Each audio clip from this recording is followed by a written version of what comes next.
All right, we're live again for another podcast here. We're going to do a little series on the macronutrients. So we're going to start off with everyone's favorite, protein.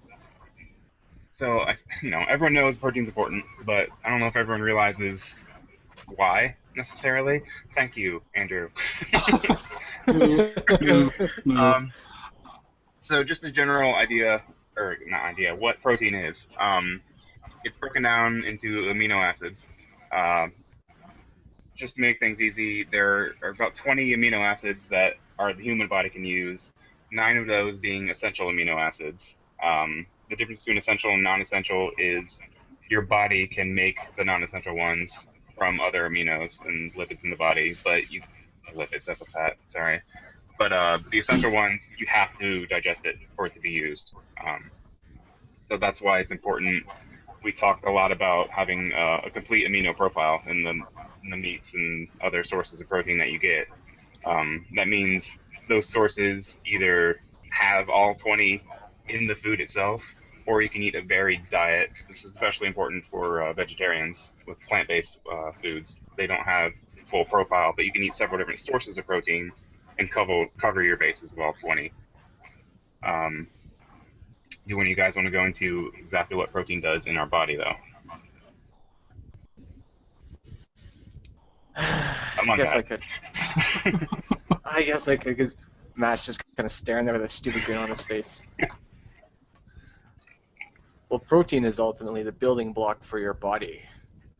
You need all those nice amino acids for your protein synthesis because the muscles constantly are building and degrading, and obviously we want to be on the positive side of that equation. So in particular, especially the essential ones, leucine is the big one. I know that there's been a lot of research on it, that Norton being the big one, that you really want to hit that leucine number no matter what you do. And I think it's around 3.5 Yeah, something like for that. him. But that's the big one. You really got to hit that one. So, but it's actually not that hard to do, especially if you eat meat. If you don't eat meat, you're going to have a bit of a problem by comparison. But we usually recommend like about what, 0.6 to 0.8 grams per body weight, depending on what your goals are. That's in Because that helps. pounds for Is that in you pounds? non-American. You're stupid, Canadian. freedom. You're stupid, freedom units. America's fair, hat. We use freedom units almost as much as you guys do. It's actually kind of embarrassing. Anyways, 0.6 to 0.8 grams per pound of body weight, because use those stupid units, to help you stay on the positive side of the building versus degrading equation, especially if you are building lots of muscle or running, if you want to do that. Not that we're going to ever endorse running, except for Chris. Yeah, you kind of brought it up. If you're constantly building muscle and breaking down muscle. It's not always, once it's there, it doesn't stay there, obviously. Um, but it's also worth noting that synthesis does top out at a point. You reach a saturated level. So, it's kind of bro science. People talk about eating your body weight in protein every day, which honestly, you're probably topped out by that point with the leucine and all the other factors that go into the protein synthesis. So eating more doesn't necessarily do more for you. Yeah, it's just an easy number, remember. It's just an easy number to recommend to people because you step on the scale, and if you weigh 180 pounds, oh great, I'll just eat 180 grams of protein. But you really don't need that much, because all the ratios that I've ever seen are based off of lean body mass, and if you're 180 pounds and you're just starting working out, you don't have 180 pounds lean body mass. You don't need that much. Well, the trick too, part of the trick is that especially if you're not eating meat, you go for that higher number than you need just to get a good enough spread to make sure you're getting all of the aminos that you need. Yeah, especially if you're not going to go to the trouble of like actually identifying the foods you need, which should, if you're not going to eat meat.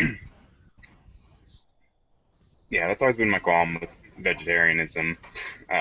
It's whatever, but it's just so much harder to, at least in the muscle building world, to get what you need out of it. You have to research what you're eating. We can be lazy because we eat meat. Exactly. I had a big plate of chicken wings today, so that was me hitting my macros.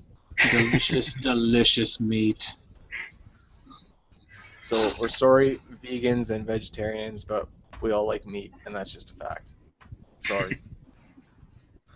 Okay, so let's talk some good sources of protein, animal, Meat. vegetable, or supplemental. Well, yeah, we know meat, but everyone's gonna be like, oh, chicken. Yeah, well, chicken actually sucks ass. I hate chicken.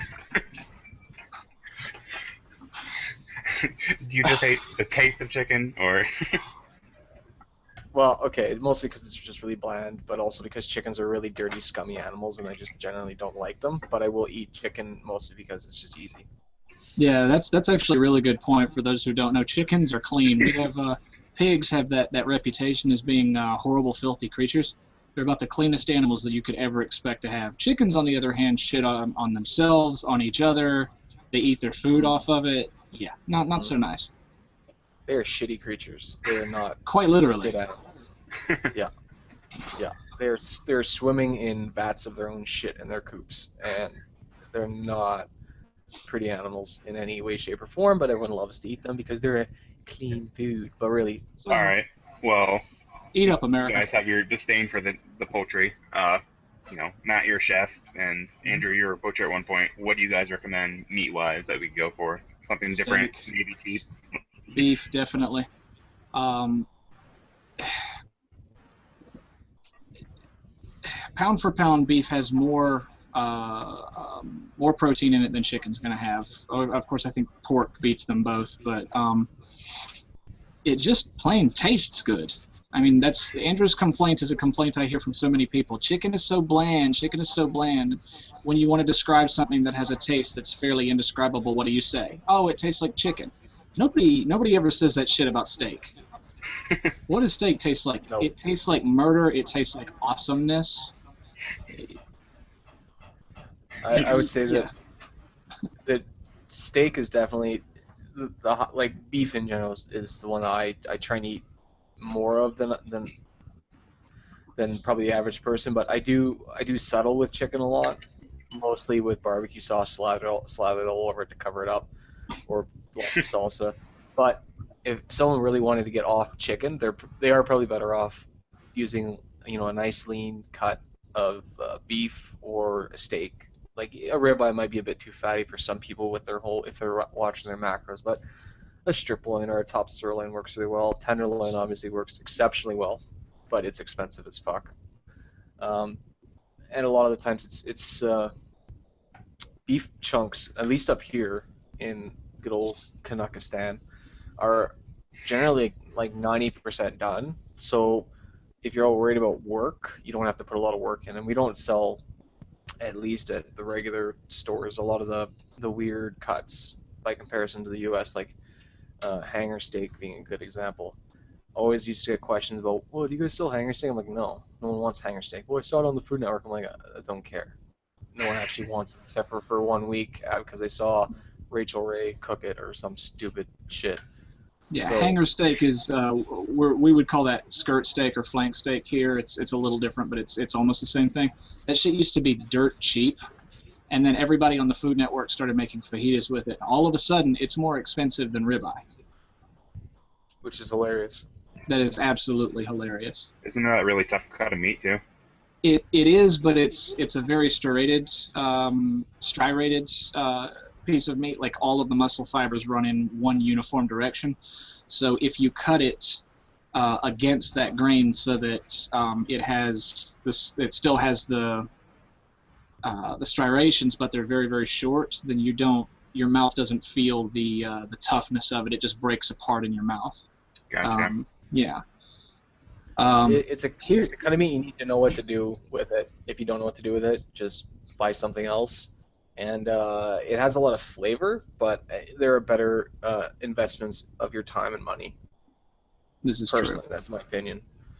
Well, unlike in Canada, here in the U.S., where we have the gigantic box stores, the Costco's, the BJ's, that sort of thing, you can go and buy entire primal cuts of meat, which is to say almost entire sections of almost any kind of animal, most especially beef, But that's a good way if you happen to have a deep freezer that you can save yourself some money and pack your freezer out full of stuff. You bring a primal home, you cut it into steaks, and then you wrap those up and throw them in the freezer.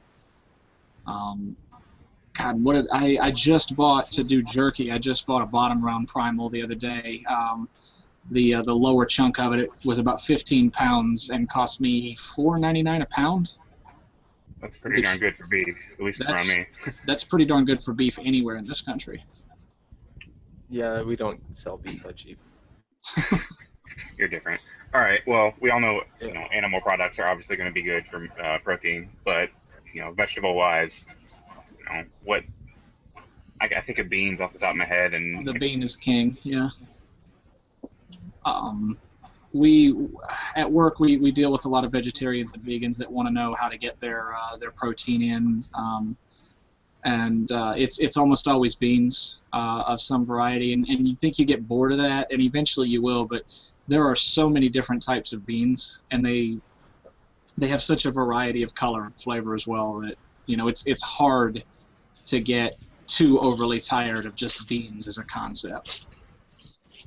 That's the one nice thing about beans is that the variety of bean makes it extremely flexible. Because if you're just trying to get things out of seeds, vegetables, you get tired of it real fast, and the amount that you have to eat is pretty ridiculous. Whereas beans are pretty calorie heavy, so it's not too bad by comparison. All right. Well, besides I guess food, then supplements. I know there's way out there. I tend to lean towards more My Protein. It's the one that came to the U.S. maybe a year or so ago. I can always find cheap deals there, and they taste good enough to me. You guys have any other sources, or do you prefer whey, soy, hemp, pea? I've tried them all. I actually get samples of that stuff where I work, little one serving packets, that sort of thing. I bring them to the gym all the time, but some of them aren't bad. Like I think there's a brand Vega One that's really popular with the vegans. It's a vegan protein that is soy free, I think. It's we have that pea protein. Yeah, you have that. Yeah, I think it's pea protein, and then there's a variety. I think that's a mixture of pea and hemp protein. Yeah. It's not horrible. It's not what I would choose for myself, but if you're used to that sort of flavor profile, it wouldn't be so bad. I do know though that some of the plant-based protein supplements, they don't have the same absorbability rates as whey. I remember reading somewhere that whey protein is just one of the pound for pound, one of the better foods in the world as far as what you get out of it for the amount that you consume. If the package says 25 grams, you're getting 25 grams of protein absorbed, as opposed to something like pea protein, where it might be more like 80% of what it lists is what you're actually getting. I do remember looking at that a while ago. I don't know if you guys ever seen them in the stores. Every once in a while you see those little shots that claim they have like 60 grams of protein for that little, those little things. Of liquid. The big test tube thing. Yeah, it's collagen protein, which your body barely absorbs at all. So, yes, there's 60 grams of protein in that little bit of liquid, but you're getting a minuscule fraction of that. So it's them being sneaky and trying to steal your gains. Mm-hmm. Yeah, the only thing you got to watch out for is, and there are some lists and links around where they test the label accuracy for the different whey proteins in particular. So that's the only thing you got to keep an eye out for. Is whey is excellent, but you have to make sure the company that you're buying it from is reputable.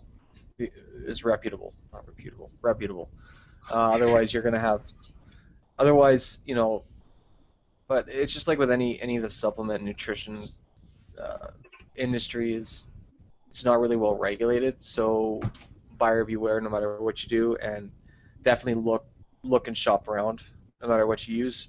I mean, personally, I've only ever used whey because I don't really have any opportunities to try some of the casein or any of them. But it is nice that they have the option for people the hemp casein, egg protein too, and then a bunch more of the vegan ones. But those ones are really expensive, so that's a tough option to go for, even if you're just trying something new, because I don't know what it's like down there price-wise, but you can Yeah, get they're for, generally higher here too. yeah, like a 2-pound tub here is the same price as a 10-pound bag, or at least a 5-pound tub, and it's just ridiculous. It's a ridiculous expense. The same weight of whey where I work is it's $18 for the whey tub, and the same weight of the Vega One is $41. Yeah, so Yeah, the ratio's you know, if you have no issues with dairy products, whey is really the way to go. But if you have, you know, some dietary stipulations, it might be worth investing in something else for you. Well, that's something we didn't bring up either when we were talking about, you know, protein sources. Is dairy. I mean, just in general, it's a source. It's a good source for fats as well. But it's, you know, if you're a vegetarian but not a vegan, then, you know, dairy is a pretty good way to get some protein in you. Yeah, I love me Well, some milk. yeah, I'm all about the yogurt. I think we pretty much covered what we want to get on protein here. I do want to say, if you guys want some more specifics on things, Gavin has a good dietary dossier series on the blog space, the IMFit cast at WordPress.com. So that's Please visit definitely our worth website. going and checking out and getting some more detailed information on stuff we're talking about here. And we'll be back in a couple of weeks to talk about, I believe carbs are next. Yeah, So, we've talked about protons. Now it's time to talk about some carbs. crabs. All right. We'll see you guys next time.